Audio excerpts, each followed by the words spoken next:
Have you ever wondered why a woman once celebrated as a symbol of independence, a founder of the new era, is now being called fake, manipulative, and dependent on men by the very public that once praised her?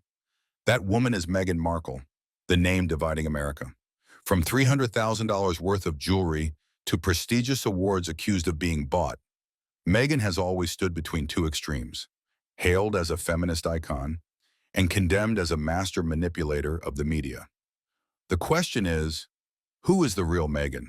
A victim of the royal institution and ruthless press, or a woman who skillfully turned every moment into a tool to craft her perfect image?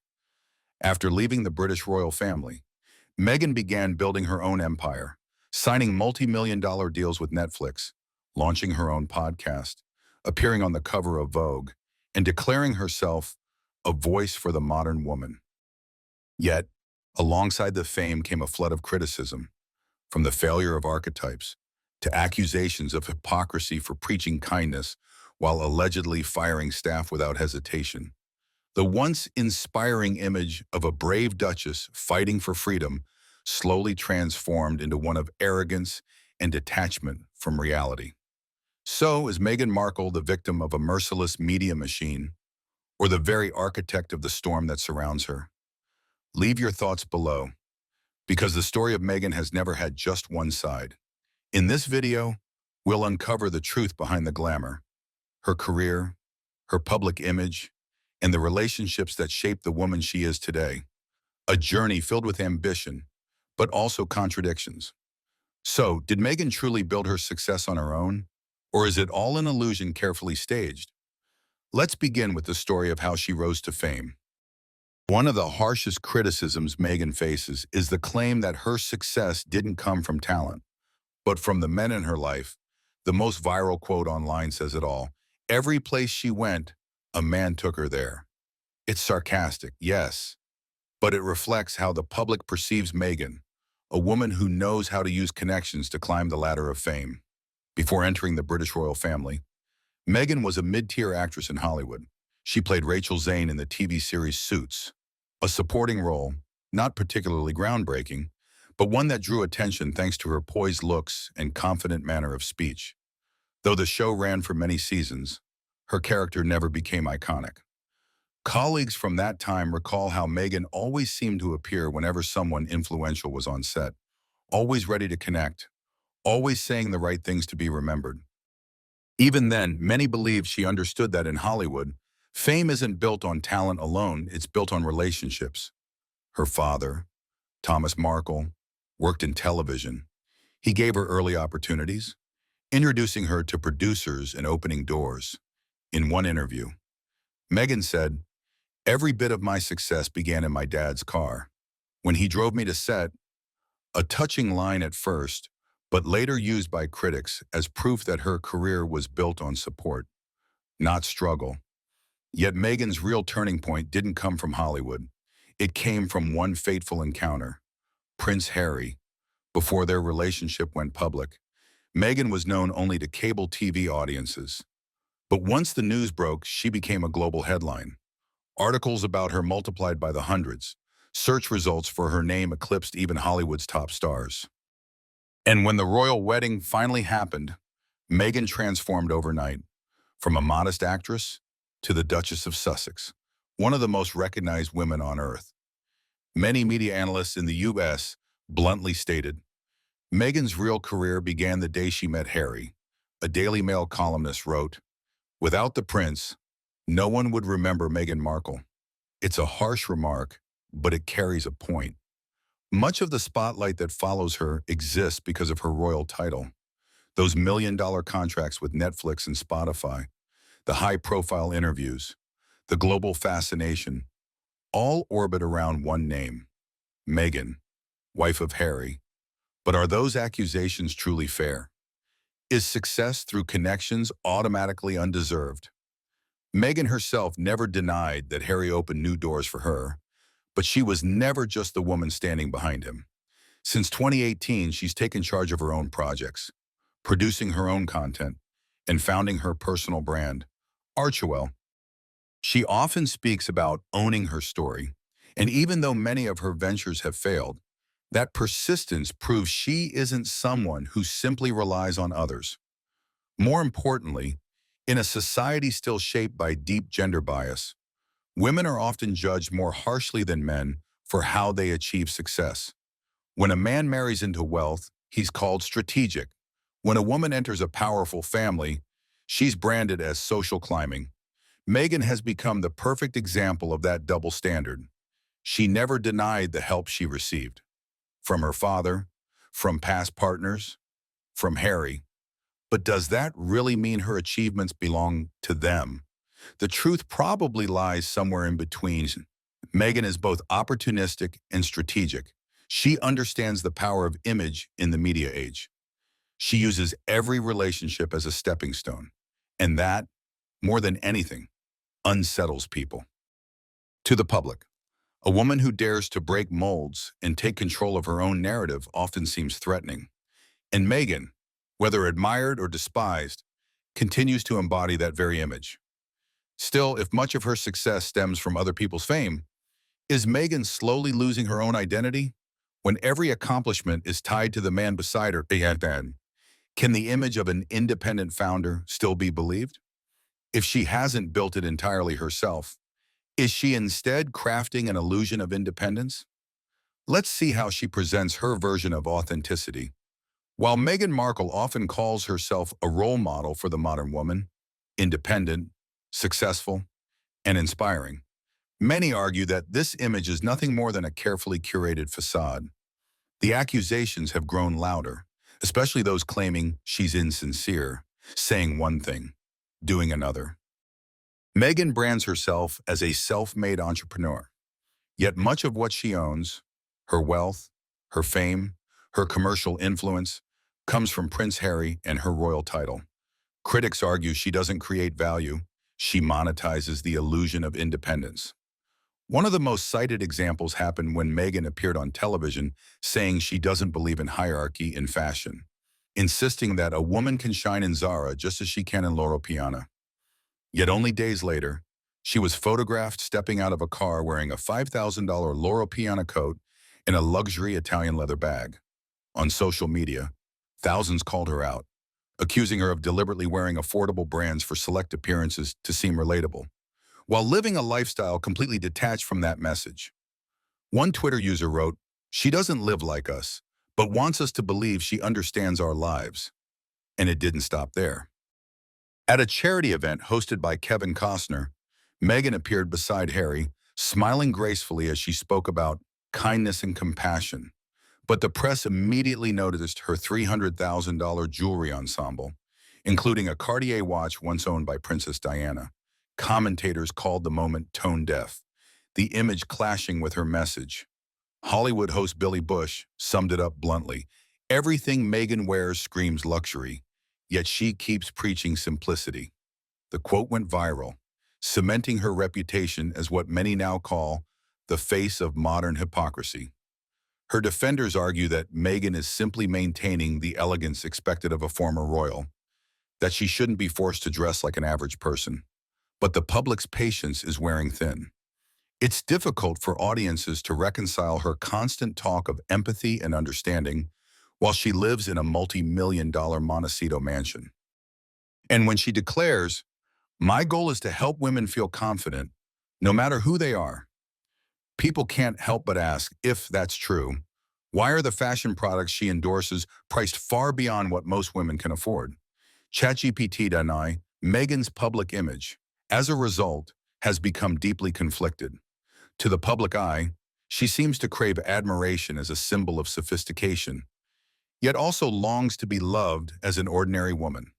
She poses on magazine covers in luxury fashion, but claims she loves the simplicity of everyday life. She speaks passionately about compassion, but former staff have accused her of being cold and controlling. These contradictions have led many to believe that Meghan's relatable persona is nothing more than a carefully engineered PR construct, a failed attempt to create empathy. The real issue with Meghan isn't her wealth or fame. It's the widening gap between what she says and what she does. The more she tries to appear humble, the more distant she seems. Media psychologists argue that Meghan has fallen into her own trap. She wants to be both an emblem of elegance and a symbol of authenticity. Two images that simply can't coexist. The result? People no longer believe her.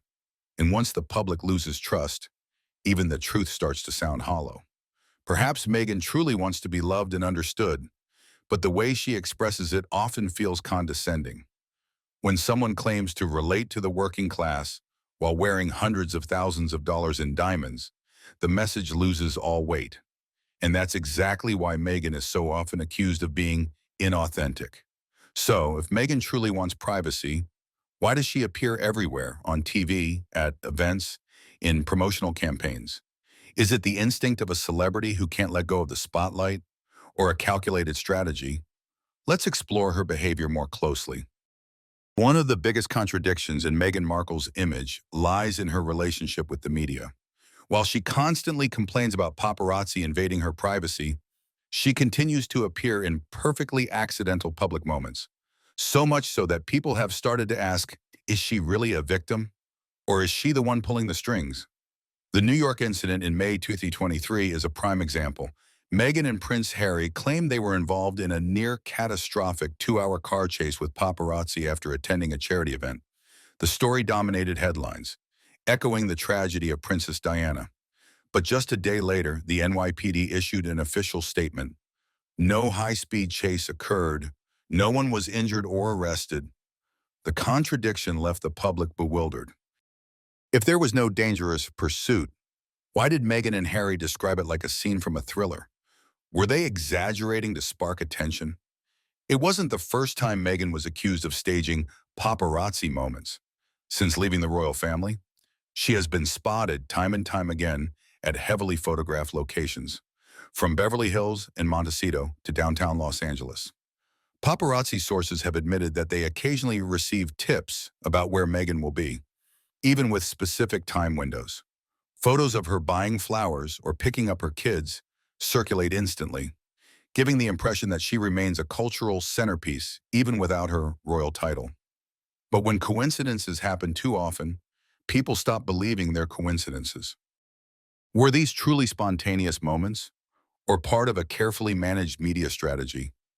A source in Los Angeles once recalled Meghan showing up at a luxury restaurant with a full filming crew, irritating other guests with constant repositioning to get the perfect shot.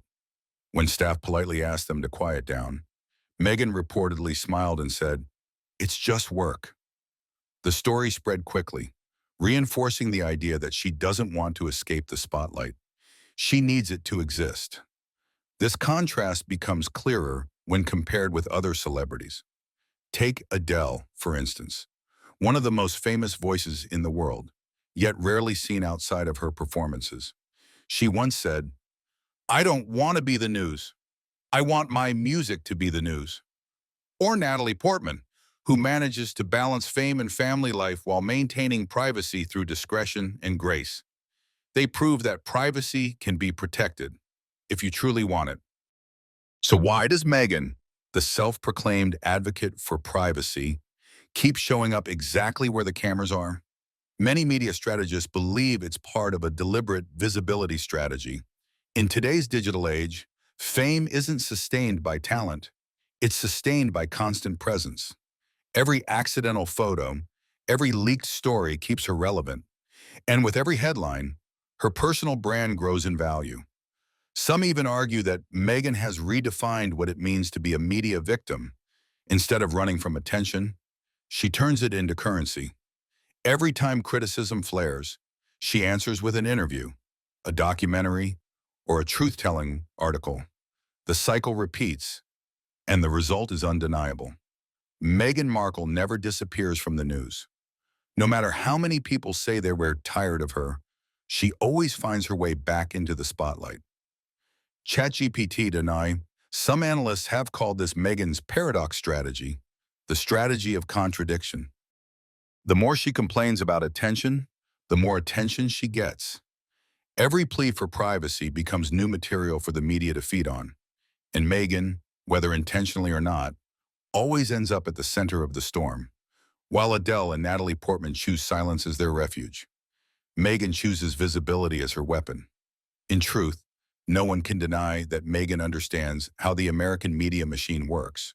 She was once an actress, part of the entertainment industry, and she knows the golden rule. Silence means disappearance. So instead of letting others control the story, she controls them by creating a new narrative before anyone else can. Whether that's intelligence or manipulation depends entirely on how you see her. But the final question remains, has all this attention helped Meghan build the empire she dreams of, or has it only damaged her credibility? Let's take a closer look at how her business ventures have unfolded and in many ways unraveled. When Meghan Markle announced the launch of her lifestyle brand, American Riviera Orchard, many saw it as her declaration of independence, proof that she could stand on her own after leaving the royal family. She appeared in a carefully curated promotional video, soft natural lighting, fruit baskets, a luxurious Montecito kitchen, and the gentle tagline, "Nurture, create, and share." But only a few months later, the project became a lightning rod for criticism, not for its ambition, but for its perceived artificiality and lack of substance. The brand's debut product was an orange marmalade, gifted to celebrities and friends including Chrissy Teigen, Mindy Kaling, and Kris Jenner. They shared glossy photos of the glass jars labeled American Riviera Orchard Montecito, featuring elegant handwriting and rustic packaging, a blend of luxury and artisanal charm. But soon after, analysts discovered an inconvenient truth. The marmalade wasn't developed or produced by Meghan at all. It was a white label product, industrially made goods repackaged under a new label. Business expert Dana Lowe remarked bluntly in an interview, "This isn't an original brand, it's a labeling stunt. Meghan didn't make a product. She hired someone else to make it and just put her name on it." According to an investigation by the Daily Mail, the so-called handmade preserve was mostly industrial frozen orange pulp, manufactured by a supplier that produces ingredients for multiple private labels. The phrase organic homemade preserve printed on the jar was therefore considered misleading to consumers. Beyond the product itself, American Riviera Orchard has faced legal hurdles. According to filings from the U.S. Patent and Trademark Office, the brand's registration is still incomplete because the name Orchard conflicts with several existing trademarks in the food sector. Experts have called Meghan's decision to announce the project before securing legal approval premature and careless, a sign of inexperience in real business operations. Even worse, sending out promotional gifts before having an actual commercial product led many to believe that the entire campaign was never about building a brand, but about keeping Meghan's name in the headlines. Her marketing approach also came under fire for being more performative than practical. Before any product was released, she uploaded a cinematic-style teaser on Instagram. Meghan, in a white dress, smiling as she whisks batter and arranges flowers, all in slow motion to classical music. The video looked like a trailer for a romantic film, but revealed nothing about what was being sold. No prices, no launch date, no product information. Commentators said she was selling a story, not a product. And indeed, after the initial buzz faded, American Riviera Orchard released no new items, launched no official online store, and quietly vanished from public conversation. The issue isn't just commercial failure, it's the crumbling of the image Meghan has tried so hard to maintain, that of an independent, visionary, inspiring woman. When your handcrafted products turn out to be factory-made, your trademark is still unregistered, and your business operations lack transparency, people begin to wonder, is Meghan truly a founder, or just the face of another PR campaign designed to sustain her narrative? Media strategists believe Meghan is employing what they call a personal brand halo, monetizing anything connected to her name, from podcasts and documentaries to marmalade jars. But audiences are growing more discerning. They see through the surface. Projects like Archetypes, her podcast, were canceled early by Spotify. American Riviera Orchard faded within weeks of launch. Together, they point to one truth. Meghan isn't running a business. She's running an image that sells not through value. In the world of business, image may open doors, but quality is what keeps people in. Meghan seems to have forgotten that.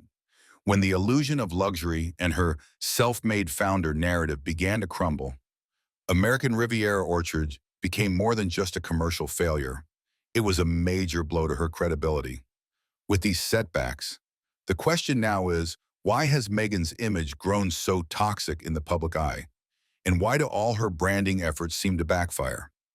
Let's find out. Meghan Markle's public image was once seen as a symbol of courage, a woman brave enough to walk away from the British royal family to live a free, self-determined life. But only a few years later, that image has flipped. Today, when Western media mention Meghan and Prince Harry, they often use the phrase a highly toxic brand. The couple once praised for modern values are now seen as the embodiment of contradiction, complaint, and manipulation. This shift didn't happen overnight. It built up over a series of actions that slowly eroded public trust. During her time as a royal, Meghan was accused of bullying staff. According to the Times, at least 2 personal assistants resigned in tears, while others described the work environment under her as tense and fearful. Buckingham Palace launched an internal investigation, but the findings were never made public. Meghan denied the accusations entirely, yet the damage was done. The public began to believe she wasn't the gentle, kind-hearted figure her image suggested. The controversies didn't stop there. They extended to her humanitarian work as well. As a global ambassador for World Vision, Meghan was expected to champion causes for underprivileged children in Africa. But some former staff alleged that she prioritized photo ops and filming over the actual mission. They recalled multiple interruptions during charity visits for lighting adjustments or better camera angles, turning goodwill trips into orchestrated productions. One anonymous insider put it bluntly, sometimes it felt like she was filming a documentary about herself, not helping anyone. Over time, these stories painted a consistent picture. Meghan cared more about managing her image than making an impact. Royal News Network, a prominent royal commentary channel, summarized it this way: Meghan and Harry's image has become extremely toxic. Any brand or organization that partners with them must weigh the reputational risks. That wasn't an exaggeration. Several companies that once signed collaboration deals with the couple have since quietly backed out or scaled down promotion, afraid of public backlash. A clear example came after Netflix released Harry and Meghan. Instead of earning sympathy, the couple faced accusations of profiting off their trauma and turning pain into a product. From that point on, every public appearance, whether at charity events or women's empowerment talks, drew skepticism. Audiences began to wonder, is she speaking for change or for attention? The more Meghan tried to tell her truth, the more people felt she was performing. Every interview, every documentary repeated the same narrative, that she was a victim of the media, of the monarchy, of sexism. But that repetition wore thin. Viewers grew tired. Many felt that instead of staying silent, improving herself through action, Meghan kept retelling her story to stay in the spotlight. And that's precisely why her image turned toxic. She was no longer seen as someone fighting for truth, but as someone who doesn't know when to stop talking. Even in the United States, where she once hoped to be embraced as an independent celebrity, the response hasn't been kind. A 2025 media poll showed that Meghan and Harry's favorability in America had dropped by over 40% compared to their first year after leaving the royal family. Many Americans now describe them as professional victims, divisive, and untrustworthy. Once an image becomes tainted by that kind of perception, rebuilding it becomes almost impossible. The question now is, can Meghan regain public trust? In theory, yes, but it would require a complete transformation. Stop complaining, stop trying to control the narrative, and start doing something genuinely meaningful. The public can forgive mistakes, but not inauthenticity. Meghan will have to prove, through actions and not words, that she still has something real left to offer. However, so far, none of Meghan's efforts have been enough to reverse that image. The harder she tries to rebrand herself, the more distant she seems to the public. And once an image becomes toxic, everything attached to it, from projects and contracts to awards, is met with skepticism. Even as Meghan Markle's public reputation continues to decline, she somehow keeps appearing on lists of honorees at various award ceremonies. Each time, her PR team presents it as well-deserved recognition for the tireless work of a modern female founder. Yet behind the flashing cameras, many believe these awards are little more than strategic publicity tools, designed to keep the Meghan brand alive amid mounting criticism. A prime example is the Signal Award, which Meghan received for her podcast Confessions of a Female Founder. While her inner media circle hailed it as a major milestone in her creative journey, industry professionals saw it differently, with raised eyebrows. The reason was simple. The Signal Awards aren't determined by an independent jury or creative merit. Any individual or company can submit their work for a fee. In other words, it's a pay-to-play award. Winners aren't necessarily chosen for the quality of their content, but often for their ability to manage publicity and promotion. Many podcast experts describe it as a push stage rather than a true competition. And in Meghan's case, all signs point to her taking full advantage of that system to create the illusion of achievement. What puzzled critics even more was that Confessions of a Female Founder wasn't a standout production. The series had only a few episodes. Produced by Archwell Audio, Meghan and Harry's own company, and never once entered Spotify's top 10 charts. Reviewers called it a dull echo of archetypes. The earlier show canceled by Spotify for low listenership. A Daily Telegraph editor even labeled it a snooze fest. So how did a low-performing, uninspired, and barely heard podcast win an award? Observers say it comes down to the self-nomination model of the Signal Awards. Entrants pay submission fees, and if shortlisted, they can promote themselves as international award nominees. For someone like Meghan, media-savvy and reputation-conscious, it was the perfect opportunity. After the win, Archwell Audio quickly released a statement praising Meghan as a pioneer bringing women's voices to the global audio space. Yet major outlets like Variety and The Guardian barely covered the news. They saw it for what it was, another attempt to maintain the narrative of success and relevance, even as most of her recent ventures failed to deliver. Another detail added to the doubt. In Meghan's award category, many other winners were small, little-known media outlets, most of which had also self-submitted their entries. That made Meghan's win look less like a triumph and more like a calculated publicity exercise. Once the public learned that anyone could enter simply by paying a fee, the title of International Award winner lost much of its weight. This led to a broader question. If Meghan truly is the talented founder she claims to be, does she really need awards like this to prove it? Or does her reliance on them expose a deeper insecurity about her actual value? One social media comment put it sharply. Meghan's building a trophy case full of empty medals, shiny, but hollow. From a communications standpoint, this fits Meghan's familiar pattern, crafting small wins to offset bigger failures. Each time she receives an award, she posts photos, gives interviews, and delivers speeches about overcoming bias. The words sound empowering, but the message never changes. I've been misunderstood, but I'm still standing. And after hearing it so many times, people have stopped believing it. When genuine acclaim fades, Meghan seems to rely on the illusion of success. Awards like the Signal Award help her sustain the story that she's still rising, even when the numbers say otherwise. And that, more than anything, is why the public continues to drift away. They see the effort to preserve an image, but not the substance behind it. Shiny certificates may give Meghan a place on stage, but they can't make people forget the cracks in her real life. Because the bigger question remains unanswered. If everything is just a layer of PR polish, what's truly happening in her relationships with family, friends, and even Harry himself? Let's look at what those once close to Meghan have said. In countless interviews, Meghan Markle has often spoken about how she values friendship over fame. She's declared that female friendship is a real source of strength and emphasized the importance of being there for each other in difficult times.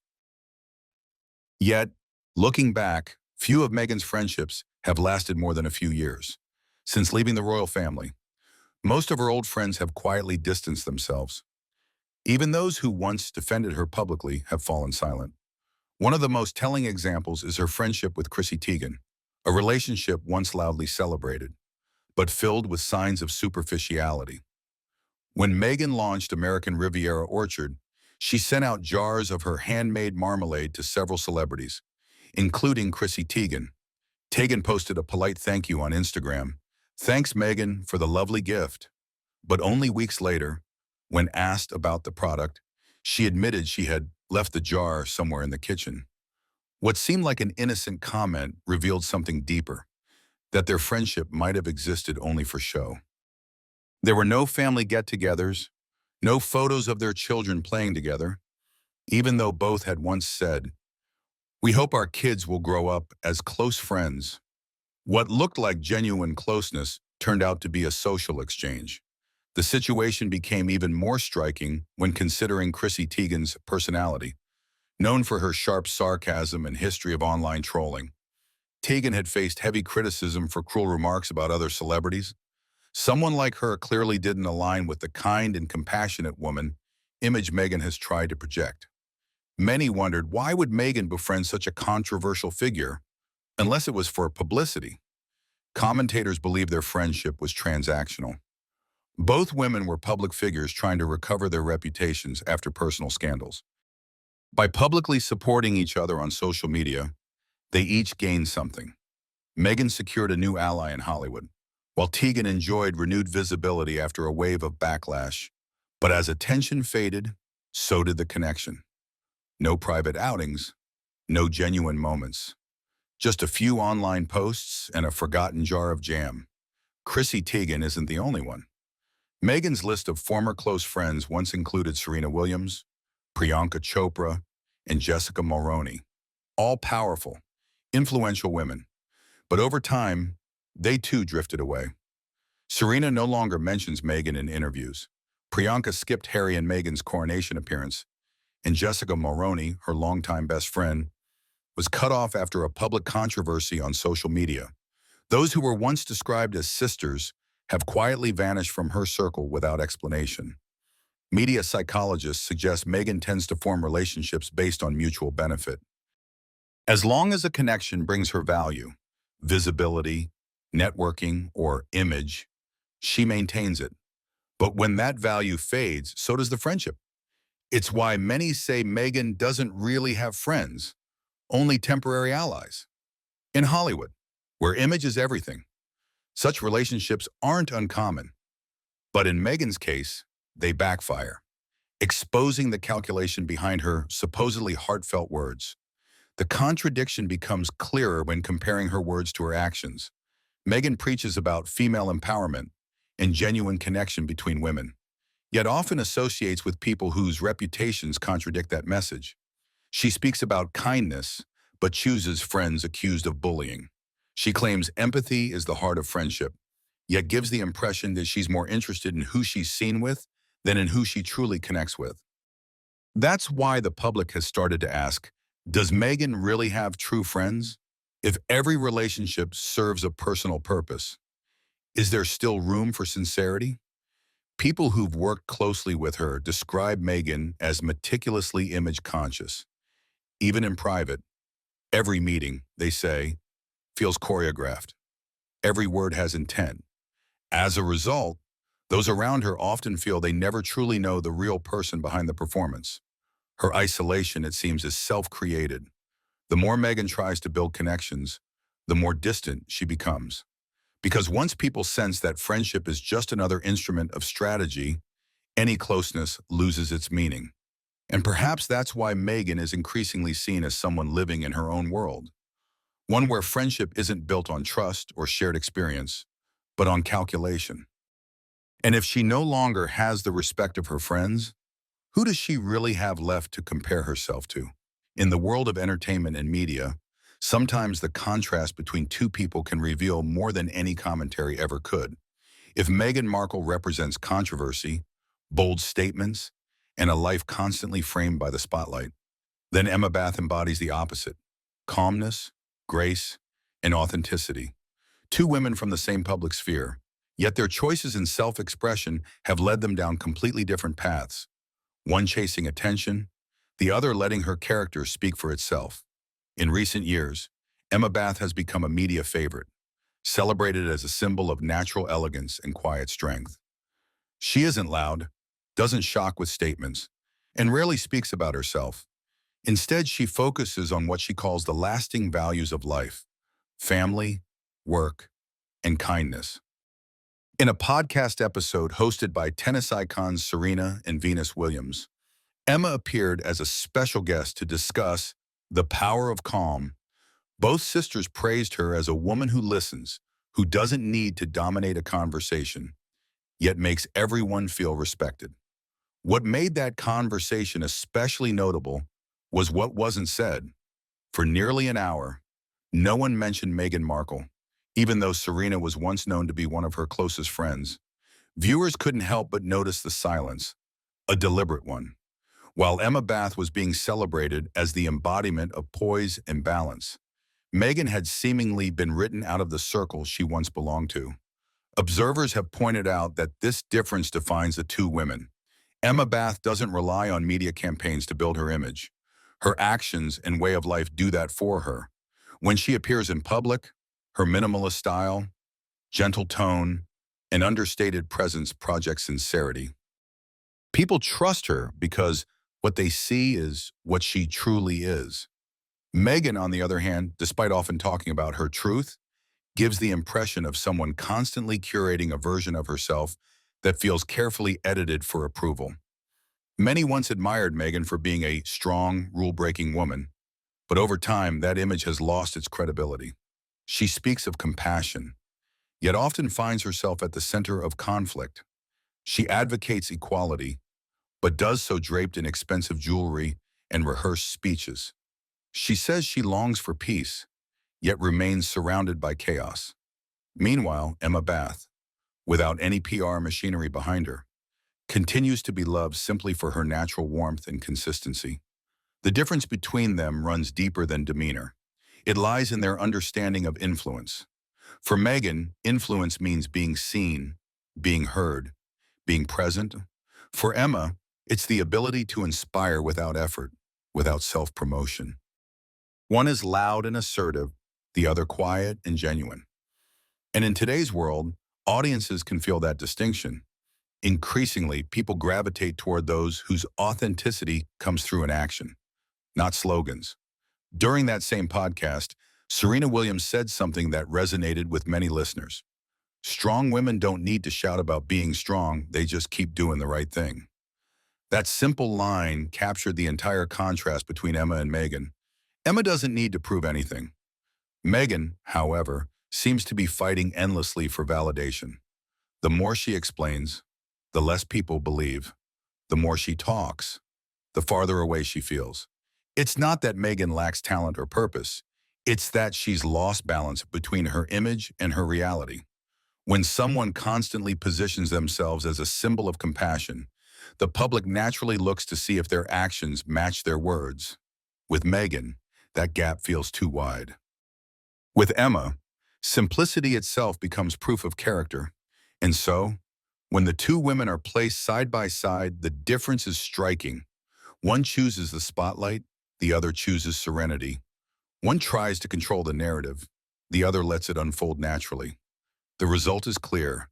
Meghan has become a figure distorted by the very media she tried to command, while Emma stands as proof that quiet integrity still shines the brightest.